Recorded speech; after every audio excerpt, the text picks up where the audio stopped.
Start होती है। Movie के स्टार्ट में हम एक छोटी सी प्यारी सी बच्ची को देखते हैं जिसको बचपन ही से समंदर बहुत ज्यादा पसंद था। इसके बाद सीन शिफ्ट होता है और हमें मिया को दिखाया जाता है जो अब बड़ी हो गई थी और अब मिया के फादर की वजह से उन्हें एक नई जगह पर मूव करना पड़ता है और मिया के फादर उसको एक न्यू स्कूल में एडमिशन करवाते हैं। और अब ये चीज मिया के लिए बहुत ही ज्यादा मुश्किल थी क्योंकि वो एक शाय लड़की थी और उसे फ्रेंड्स बनाना बहुत ही मुश्किल लगता था और अब उसे स्कूल में बहुत ही ज्यादा अकेलापन फील होता है, इसीलिए वो कुछ नए फ्रेंड बनाने का सोचती है। और अब मिया अपने स्कूल में एक ग्रुप के पास जाती है उनसे फ्रेंडशिप करने के लिए, लेकिन वो लोग मिया से फ्रेंडशिप तो नहीं करते, उल्टा उसका मजाक बनाते हैं और ये चीज मिया को बहुत ही ज्यादा बुरी लगती है। और फिर जब मिया घर आती है तो उसकी मॉम उससे स्कूल के बारे में पूछती है। मिया इस चीज को लेकर बहुत ही ज्यादा अजीब बिहेव करती है और अपनी मॉम को धक्का दे देती है जिससे वो नीचे गिर जाती है। और जैसे जैसे टाइम गुजर रहा था मिया के अंदर बहुत ही ज्यादा अजीब किस्म की चेंजिंग हो रही थी और अब मिया इस अजीब बिहेवियर को खुद भी नहीं समझ पा रही थी। और इसी तरह एक रात वो किचन में जाती है और पानी में बहुत ज्यादा नमक मिलाकर पी जाती है और ये बात काफी अजीब थी। और फिर अगले दिन मिया फिर से स्कूल जाकर उस ग्रुप से बात करने की कोशिश करती है और अब उस ग्रुप की लीडर जियान आ जाती है और मिया को अपने साथ घर ले जाने का कहती है और मिया भी जियाना की बात को मान लेती है और उसके साथ उसके घर चली जाती है। और अब जियाना के घर जाकर सभी लड़कियां अजीब सी बातें करने लगती हैं और ये सब बातें मिया के लिए बहुत ही ज्यादा नई थी, लेकिन अब उसे भी इन चीजों की आदत हो गई थी। और अब जियाना उनके साथ एक अजीब सी गेम खेलने के लिए कहती है जिसमें वो अपने फ्रेंड्स को उसका गला दबाने के लिए कहती है, लेकिन उसकी कोई भी फ्रेंड इस बात को नहीं मानती। लेकिन मिया उसको कहती है कि मैं ऐसा करूंगी और जब मिया उसका गला दबाती है तो वो थोड़ी देर के लिए बेहोश हो जाती है और जब जियाना थोड़ी देर बाद होश में आती है तो वो कहती है कि मैं काफी अच्छा फील कर रही हूँ और वो दूसरों को भी ये ट्राई करने के लिए कहती है। और फिर मिया कहती है कि मुझे भी ऐसा करना है और जब जियाना मिया का गला दबाती है तो उसकी सांसें फूलने लगती हैं और वो बेहोश हो जाती है। और जब वो बेहोश होती है तो वो समंदर की लहरों को देखती है और तभी मिया को होश आता है तो वो कहती है कि मुझे अपने घर जाना है। और फिर जब मिया घर आती है तो वो फिश टैंक में मछलियों को देखने लगती है और मिया यहाँ पर बहुत ही अजीब हरकत करती है, वो कुछ मछलियों को निकाल कर कच्चा ही खा जाती है और ये चीज थोड़ी ही देर बाद उसको बहुत अजीब लगती है और वो वॉमिट करने के लिए वॉशरूम में चली जाती है। और फिर नेक्स्ट डे मिया स्कूल जाती है और फिर नेक्स्ट डे स्कूल जाकर जियाना का ग्रुप और मिया स्कूल को बंक कर देती हैं और शॉपिंग के लिए चली जाती हैं। अब जियाना का ग्रुप मॉल के वॉशरूम में जाकर अजीब सी हरकतें करती हैं, वो वहाँ पर जाकर स्मोकिंग करती हैं और ड्रिंक भी करती हैं और तो और वो एक सुपरमार्केट से चीजों को भी चोरी करती हैं। और फिर जब सिक्योरिटी को उन पर शक होता है तो वो लोग वहाँ से भाग जाते हैं और फिर वो लोग एक ब्रिज पर जाकर अजीब सी हरकतें करती हैं और मिया भी इनका साथ देती है। और अब मिया भी जियाना के ग्रुप का हिस्सा बन गई थी। और फिर एक दिन मिया शावर लेते हुए इस बात को नोटिस करती है कि उसके पाँव की दोनों उंगलियां जुड़ गई थी और मिया इस चीज को देखकर बहुत ज्यादा घबरा जाती है। तभी मिया की मॉम आकर फिश टैंक में मिसिंग मछलियों के बारे में उससे पूछती है, लेकिन मिया अपनी मॉम से बिल्कुल झूठ बोल देती है। वो कहती है कि उसे इस चीज के बारे में कुछ भी नहीं पता, लेकिन मिया की मॉम उसको कहती है कि घर में सिर्फ तुम ही थी और तुम्हें इस चीज के बारे में पता होना चाहिए। इस चीज पर मिया की मॉम उसको स्लैप भी करती है जिसकी वजह से मिया बहुत ही ज्यादा अपसेट हो जाती है और अपनी बॉडी में होने वाली चेंजिंग्स का अपनी मॉम को भी नहीं बताती। और फिर मिया स्कूल बंक कर खुद ही एक डॉक्टर के पास चेकअप के लिए जाती है। डॉक्टर उसको बताती है कि तुम्हें परेशान होने की जरूरत नहीं है, ये एक बर्थ मार्क है। और डॉक्टर मिया को कहती है कि ये छोटी सी सर्जरी से ठीक हो जाएगा, लेकिन मिया डॉक्टर को बताती है कि ये कोई बर्थ मार्क नहीं है, ये मेरे साथ कल ही हुआ है। और फिर जब डॉक्टर सर्जरी की तैयारी करती है तो मिया वहाँ से उठकर वापस आ जाती है क्योंकि मिया ये नहीं चाहती थी कि इस चीज के बारे में सब लोगों को पता चल जाए। और फिर मिया खुद ही से एक दिन सुपरमार्केट जाकर वहाँ से सीजर खरीदती है और एक बैंडेज लेती है और खुद ही से उस सीजर से अपनी फिंगर्स को अलग कर देती है और बैंडेज कर लेती है। अब इन चीजों के बाद मिया को अपने पेरेंट्स पर शक हो रहा था कि शायद वो इनकी कोई अडॉप्टेड डॉटर है और अब इन मुश्किलात का सामना मिया को खुद ही अकेले करना पड़ रहा था। और अब मिया के पेरेंट्स भी उसके बिहेवियर को नोटिस कर रहे थे क्योंकि मिया खाना खाते वक्त किसी अजीब से जानवर की तरह खाना खा रही थी, जैसे कि वो काफी दिनों से भूखी हो। और ये चीज मिया के पेरेंट्स सोचते हैं कि शायद मिया के अंदर कोई बचपना है। और अब मिया अपने फ्रेंड्स के साथ सारा टाइम स्पेंड करने लगी थी। और फिर मिया स्कूल ट्रिप पर जाने के लिए अपने पेरेंट्स से परमिशन मांगती है, लेकिन मिया के फादर उसको ट्रिप पर जाने से मना कर देते हैं। लेकिन मिया अपने फ्रेंड से नकली सिग्नेचर करवा कर ट्रिप पर चली जाती है और मिया ट्रिप पर जाकर अपने फ्रेंड्स के साथ बहुत ही ज्यादा स्मोकिंग और ड्रिंकिंग करती जाती है और वहाँ पर जाकर उसको अजीब सा महसूस होता है। और फिर जब वो वॉशरूम जाकर चेक करती है तो उसके लेग्स पर काले रंग के निशान पड़ गए थे और मिया ये चीज देखकर काफी घबरा जाती है और वहीं पर बेहोश हो जाती है। इसके बाद मिया को फिर से समंदर के विजन्स आने लगते हैं और उसको समंदर की दोबारा से झलक दिखाई देती है, जहाँ वो देखती है कि वो समंदर में तैर रही है। और फिर जब मिया होश में आती है तो वो वहाँ पर वोमिट करने लगती है। तभी उसकी फ्रेंड्स वॉशरूम में आ जाती हैं और वो जल्दी से अपने काले निशानों को छुपा लेती है। और जब मिया वापस घर आती है तो उसके पेरेंट्स उसको बहुत ज्यादा डांटते हैं क्योंकि उन लोगों को मिया का झूठ पता चल चुका था। और फिर मिया अपने रूम में जाकर कपड़े उतारकर जमीन पर ही सो जाती है। और फिर जब मिया सुबह जागती है तो वो देखती है कि उसके लेग्स पर से मछली जैसी स्किन उतर रही है। मिया उस मछली की स्किन को छुपा देती है और स्कूल के लिए निकल जाती है। और स्कूल में एक टीचर मछली पर कुछ टेस्ट कर रही थी और मिया को उस मछली की स्मेल बहुत ही ज्यादा अट्रैक्ट कर रही थी। तभी जब सब बच्चे और टीचर वहाँ से चले जाते हैं तो मिया उस मछली को उठाकर कच्चा ही खा जाती है। इसी दौरान क्लास की एक लड़की उसको ऐसा करते हुए देख लेती है और फिर मिया उस लड़की को धमकी देती है कि अगर तुमने ये बात किसी को बताई तो मैं तुम्हें जान से मार दूंगी। और अब मिया के साथ आहिस्ता आहिस्ता सिचुएशन खराब हो रही थी और मिया को इस बात की खुद ही समझ नहीं आ रही थी और वो इस चीज के बारे में किसी को भी नहीं बता सकती थी और अपनी बॉडी में होने वाली चेंजिंग्स को कंट्रोल भी नहीं कर सकती थी। जब एक दिन मिया के पेरेंट्स घर से बाहर जाते हैं तो मिया भी तैयार होकर एक लेक पार्टी में चली जाती है, जहाँ पर उसके फ्रेंड्स ड्रिंक कर पानी में खेल रहे थे। और मिया वहाँ पर बहुत ही ज्यादा ड्रिंक कर लेती है और अपनी लाइफ के बारे में सोचते हुए जमीन पर ही लेट जाती है। और फिर उसको थोड़ी ही देर बाद हेल्प मी की आवाजें सुनाई देती हैं क्योंकि जियाना ने बहुत ही ज्यादा ड्रिंक कर ली थी और वो पानी में गिर गई थी। और मिया तभी उठकर पानी में कूद जाती है और जियाना को बचा लेती है। और जियाना यहाँ पर फर्स्ट टाइम मिया को अपनी फ्रेंड समझती है। और फिर मिया घर आ जाती है। मिया घर आकर अपनी बॉडी पर अजीब से निशानों को देखती है जो कि एक मछली के गिल्स की तरह बन गए थे और उसकी लेग्स भी बिल्कुल काली हो गई थी। अब मिया बहुत ज्यादा ये देखकर रोने लगती है। इसके बाद जियाना मिया के घर आती है और वो उसकी ऐसी हालत देखकर बहुत ज्यादा डर जाती है। मिया रोने लगती है और जियाना को वहाँ से जाने के लिए कहती है। अब मिया की हालत काफी ज्यादा खराब हो गई थी और यहाँ तक वो सही से चल भी नहीं पा रही थी और अब मिया से ये सब कुछ बर्दाश्त नहीं हो रहा था। वो हाथ काट कर सुसाइड करने की कोशिश करती है और वो वहीं पर बेहोश हो जाती है। और जब उसे होश आता है तो उसे एक बहुत ही बड़ा शॉक मिलता है क्योंकि उसकी दोनों लेग्स एक मछली की तरह चेंज हो गई थी,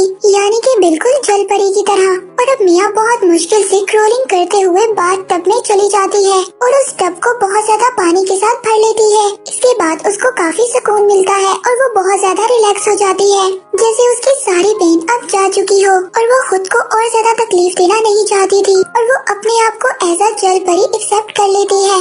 इसके बाद वो कॉल कर जियाना अपनी फ्रेंड को घर पर बुलाती है और जब जियाना घर आती है तो वो इसकी हालत देखकर बहुत ज्यादा शॉक्ड हो जाती है। इसके बाद जियाना मिया को खींचकर अपनी गाड़ी तक ले आती है और उसे बीच पर ले जाने लगती है। और अब वहाँ पर पहुंचकर मिया लास्ट टाइम अपनी मदर को कॉल करती है और उनको कहती है कि मैं आपको बहुत मिस कर रही हूँ और उनसे सॉरी बोलती है। तो जियाना मिया से पूछती है कि क्या तुम्हें डर नहीं लग रहा। मिया जियाना को जवाब देती है कि मुझे अब किसी चीज का भी कोई डर नहीं है क्योंकि यही मेरी किस्मत है और समंदर मेरा घर है। इसके बाद मिया जियाना को एक गुड बाय हक करती है और उसको ना दुखी होने के लिए कहती है। और फिर मिया क्रोलिंग करते हुए समंदर की गहराइयों में चली जाती है और वो समंदर में तैरते हुए पूरी तरह से एक जल परी में बदल जाती है। आखिरकार उसे इतनी तकलीफ बर्दाश्त करने के बाद उसको एक अपना घर मिल गया था, जहाँ पर वो जाकर बहुत ही ज्यादा खुश थी। इसी के साथ मूवी स्टार्ट होती है और मूवी के स्टार्ट में हम एक लेडी केटी को देखते हैं जो कि बहुत ज्यादा परेशान थी क्योंकि केटी का हस्बैंड उसको बगैर बताए कहीं पर चला गया था। और अब केटी अपने हस्बैंड के बारे में पता लगाने की कोशिश करती है, लेकिन इस बात का कोई भी फायदा नहीं था। और अब केटी एक एम्बेसी आई थी अपने हस्बैंड का पता लगवाने, लेकिन यहाँ पर ऑफिसर उसे पुलिस में इन्फॉर्म करने के लिए कहती है। केटी एम्बेसी ऑफिसर को बताती है कि वो और उसकी बेटी अकेली रहती हैं, इस वजह से उसने पुलिस में जाने का रिस्क नहीं लिया। तो एम्बेसी वाले उसको कहते हैं कि वो उसके हस्बैंड का पता जरूर लगाएंगे। दरअसल केटी एम्बेसी इसलिए आई थी क्योंकि वो 1 महीने के बाद अपने हस्बैंड के साथ स्पेन मूव करने वाली थी, लेकिन फिर उसका हस्बैंड अचानक ही गायब हो गया। अब केटी इस बात को समझ रही थी कि शायद उसका हस्बैंड अपनी जिम्मेदारियां छोड़कर अकेला चला गया है। और अब कुछ मंथ्स गुजर गए थे, लेकिन केटी के हस्बैंड की कोई भी खबर नहीं आती। और अब हम यहाँ पर केटी की बेटी लीजा को देखते हैं। लीजा केटी को जगाने आती है ताकि उसकी मदर उसके लिए ब्रेकफास्ट बनाए, लेकिन केटी अपनी बेटी लीजा को कहती है कि उसका काम करने का बिल्कुल मूड नहीं है। और ये बात सुनकर लीजा खुद से ब्रेकफास्ट बनाने लगती है, लेकिन केटी उसको देखकर उठ जाती है और खुद ब्रेकफास्ट बनाती है। इसके बाद वो उसे स्कूल ड्रॉप करती है और कहती है कि वो उसे लेने आ जाएगी। इसके बाद केटी अपनी जॉब पर चली जाती है। वो एक केमिकल फैक्ट्री में जॉब करती थी। वहाँ पर वो एक नई एम्प्लॉय पैको को देखती है और अब केटी को पैको काफी अच्छा लगने लगा था और पैको को भी ये बात पता चल गई थी कि केटी उसको देखती है। और लंच टाइम ब्रेक के दौरान पैको केटी के पास जाता है और खुद को वो इंट्रोड्यूस करवाता है। और फिर जब केटी पैको के पास से आती है तो उसको पता चलता है कि उसको ओवर टाइम करना पड़ेगा, क्योंकि उसने काफी ज्यादा टाइम पैको के पास गुजार दिया था। अब इसीलिए केटी लीजा के पास भी बहुत लेट पहुंचती है। इसके बाद जब दोनों घर पहुंचती हैं, तो केटी लीजा को सुलाने के लिए ले जाती है, लेकिन लीजा अपनी मॉम के साथ कुछ टाइम स्पेंड करना चाहती थी, क्योंकि वो बहुत ज्यादा अकेला फील कर रही थी। लेकिन वो इस बारे में अपनी मॉम को नहीं बताती और फिर नेक्स्ट डे भी यही रूटीन चलती रहती है। अब पैको केटी के पास आता है और उससे डेट के बारे में पूछता है। और उधर लीजा का कोई फंक्शन था जिसके लिए उसने प्रैक्टिस करनी थी, लेकिन केटी लीजा को इग्नोर कर पैको के साथ डेट पर चली जाती है। और अब यहाँ पर पैको अपने बारे में सब कुछ बताता है और केटी भी अपने बारे में पैको को सब कुछ बता देती है कि उसका हस्बैंड काफी मंथ पहले उसको छोड़कर चला गया था। और पैको को अपनी बेटी लीजा के बारे में भी बताती है। इसके बाद पैको केटी के घर आ जाता है और वो वहीं पर टाइम स्पेंड करते हैं। और फिर अगली सुबह केटी और पैको नाश्ता कर रहे थे और लीजा वहाँ पर आ जाती है। अब केटी लीजा को पैको से इंट्रोड्यूस करवाती है, लेकिन लीजा वहाँ से कुछ कहे बगैर चली जाती है। केटी लीजा के पास जाती है और उसको बताती है कि वो पैको के साथ न्यू लाइफ को स्टार्ट कर सकती हैं। और अब पैको और केटी दोनों साथ रहने लगे थे और वो सब लाइफ में बहुत ज्यादा खुश थे। और केटी और पैको दोनों इसी तरह साथ फैक्ट्री जाते हैं और साथ ही वापस आते हैं। इसी तरह उनकी लाइफ गुजर रही थी। और यहाँ पर हम देखते हैं कि कुछ मंथ बाद केटी को एक बेबी बॉय होता है और अब उस बेबी बॉय का नाम वो दोनों रिकी रखते हैं। और अब रिकी के आने के बाद केटी फैक्ट्री नहीं जाती और पैको इसी तरह उन सब का ख्याल रख रहा था। और अब केटी ने लॉटरी खेलना भी स्टार्ट कर दी थी।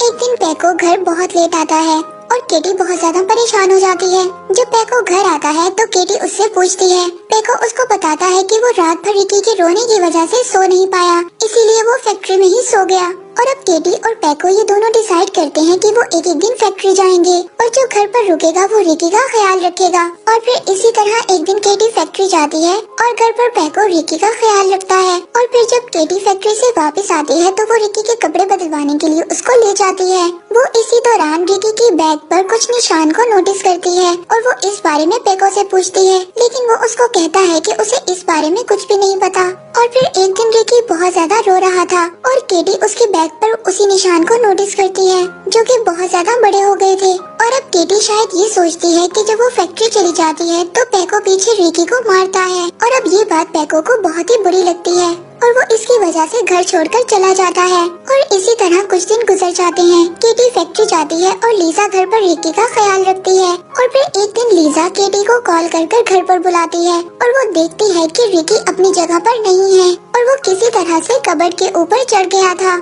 और अब केटी उसको नीचे उतारने लगती है, लेकिन इसी दौरान वो गिर जाता है। और अब केटी रिकी की बॉडी को नोटिस करती है। वो ये देखती है कि उसकी बॉडी पर टेंटिकल्स हैं। जब वो उसकी बॉडी को गौर से देखती है तो उसको पता चलता है कि ये कोई टेंटिकल्स नहीं बल्कि विंग्स हैं। और अब केटी रिकी को कवर कर देती है ताकि वो बेड से बाहर ना जा सके। और वो अपनी बेटी लीजा को मना करती है ताकि वो इस बारे में किसी को भी ना बताए। और अब केटी इस बात को नोटिस करती है कि रिकी के विंग्स और भी ज्यादा बड़े हो गए थे और अब वो उसकी शर्ट में भी फंस रहे थे। और अब इसीलिए केटी रिकी की शर्ट को साइड से कट कर देती है। और फिर एक दिन केटी लाइब्रेरी जाती है। वहाँ से वो बर्ड्स के बारे में एक बुक लाती है ताकि वो और भी ज्यादा इंफॉर्मेशन ले सके। और साथ ही वो रिकी के लिए एक हेलमेट भी लाती है ताकि उड़ते हुए उसे कोई भी चोट ना आ सके। और फिर उसी रात केटी को पता चलता है कि वो एक लॉटरी जीत गई है। और फिर अगली सुबह वो रिकी और लीजा के साथ शॉपिंग पर जाती है।